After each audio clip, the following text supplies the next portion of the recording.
Olá, pais e responsáveis. Meu nome é Nicole, eu sou psicóloga do Pense. E hoje eu tô aqui para falar com vocês sobre um tema super importante, super atual. O autor que eu vou citar bastante aqui é o Winnicott. Ele era pediatra e psicanalista inglês. Tem uma série de livros e contribuições importantes sobre os estudos da parentalidade, do desenvolvimento cognitivo dos bebês. E ele traz conceitos que são muito atuais pra gente, que são contemporâneos e coisas que a gente pode refletir sobre a nossa criação, pode refletir sobre como nós estamos criando os nossos filhos, como isso impacta, as crianças que a gente está gerando aí pra esse mundo. Hoje eu vou falar mais especificamente sobre o conceito de mãe suficientemente boa, que é um conceito que o Winnicott traz de forma muito natural. Ele traz isso com muita leveza, E eu vou explicar um pouco sobre o que é a ideia da mãe suficientemente boa. O Winnicott foi convidado para palestrar numa rádio e a partir disso surge esse conceito, Ele se questiona como ele vai se dirigir às mães, como que ele vai conseguir uma linguagem acessível para falar de algo tão sensível, de algo tão importante que é a maternidade. Trazendo para um contexto mais atual, aplicando para uma leitura mais atual, a gente pode pensar na ideia de suficiente em várias áreas da nossa vida. O que é ser suficiente em uma coisa? O que é ser um profissional suficiente? O que é ser uma pessoa suficiente? Suficientemente bom, Suficientemente funcional. E isso na maternidade é um dilema muito intenso. É um dilema que dá voltas na nossa cabeça, porque a maternidade é uma atividade integral. A gente não deixa de ser mãe, Não tem ex-mãe, não tem ex-pai. A função materna, a função de criar um indivíduo, ela é uma função que se dá de forma plena, de forma integral. Então, é algo que nos requer e nos consome muito, mas ao mesmo tempo nos abastece muito. Existe uma frase que eu gosto muito, que as mães costumam dizer que os filhos, eles esgotam e abastecem. E o Winnicott traz um pouco isso, nesse conceito de suficientemente bom. Então, quando a gente pensa o que é uma mãe suficientemente boa, quando o Winnicott traz essa máxima, essa frase, ele está querendo dizer sobre a mãe que cuida o suficiente, que nutre o suficiente, que dá liga, que dá congruência. Nada mais isso. Ele não diz a mãe perfeita, e a gente não está trabalhando com a ideia de maternidade perfeita, isso é uma ideia impossível, embora a maternidade exija isso muitas vezes, porque é o projeto da nossa vida, Maternar geralmente é o projeto da vida de uma pessoa, é dar a vida a outra. Então, como eu disse anteriormente, é uma coisa muito extensa. Então, quando ele diz sobre ser suficiente, de certa forma, já é algo que ameniza a própria expectativa da maternidade. E nesse sentido, eu acho que uma das coisas bem relevantes da gente pensar é sobre a forma que as mães ou quem ocupe a função materna ou o cuidador expõe o bebê, expõe a criança ao mundo. Geralmente, a exposição materna do bebê ao mundo é uma exposição cautelosa, cuidadora, é uma exposição amena às maldades. Então, a mãe tende a poupar, expor o bebezinho gradativamente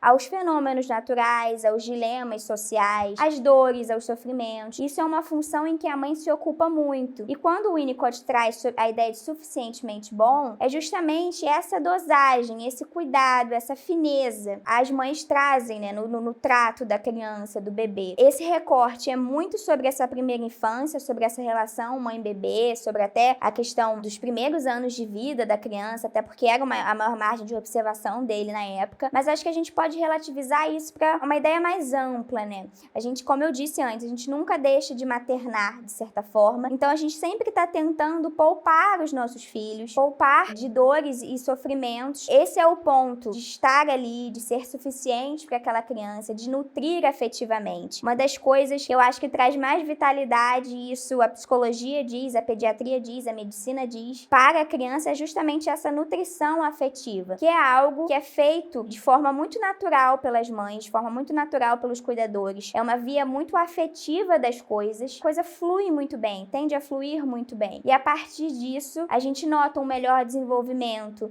a gente nota uma melhor capacidade de resolução dos problemas naquele indivíduo. A gente nota uma manutenção da tolerância à frustração. Tudo a partir dessa via mais afetiva, dessa vida mais amorosa, A gente pode falar de amor. Aqui o tempo inteiro eu estou falando de amor. E é isso que o Winnicott traz na ideia de mãe suficiente. O que é ser suficiente? O que é nutrir o suficiente? Eu acho que muitas mães ficam com essa ideia obsessiva às vezes. Meu Deus, mas eu falhei aqui. Meu Deus, eu devia ter feito mais. Por que eu não vi isso? E quer poupar, de todos os sofrimentos. É um movimento muito natural. A função materna, ela tá muito atravessada a isso desde a nossa ancestralidade. As mães e os cuidadores tinham que proteger o bebê de perigo perigos enormes que hoje em dia não existem mais. Hoje a gente lida com perigos menos eminentes, por assim dizer, mas que também são perigos, e isso é uma coisa instintiva também. E é importante a gente pensar sobre esses traços, né, instintivos e culturais sobre a maternidade. O que é cultural e o que é instinto, né? O que a sociedade construiu a partir da ideia de maternidade. E a partir disso, pra gente fazer um desfecho, né, nesse pensamento, é importante que a gente fale um pouco também sobre as próprias expectativas da criação, as próprias expectativas sobre o maternar. A partir do momento que uma mulher começa a gerir um filho, ou que uma família começa a gerir um filho, surgem expectativas sobre como aquela criança vai ser. É muito comum você encontrar uma pessoa, né, um casal grávido, e eles dizerem: vai gostar disso, assim como o pai gosta, vai gostar disso, assim como a mãe gosta. Isso tudo são sobre as expectativas daquele filho, daquela criança, daquele serzinho que tá vindo, né? A partir disso, a gente também idealiza como nós seremos nessa função. A partir das idealizações, existem as frustrações, existem as dificuldades, existem os limites e as coisas não planejadas. E isso tudo é muito penoso quando a gente fala da criação de uma criança, porque é algo que, socialmente falando, abre pouco espaço para o erro. Abre pouco espaço para a culpa, por exemplo. Abre pouco espaço para assumir que às vezes você precisa de ajuda, você precisa de apoio. É muito importante pensar nisso, em todo esse dilema. Para além disso, a gente tem que considerar que uma criança, que todos nós, todos os humanos, né, somos seres biopsicossociais. E para o nosso desenvolvimento, todos esses fatores têm que estar alinhados. Quando a gente pensa numa mãe suficientemente boa, num criador suficientemente bom, num cuidador suficientemente bom, a gente tem que pensar e tem que considerar todos esses fatores. E é isso que o Winnicott traz lá atrás, e é isso que a gente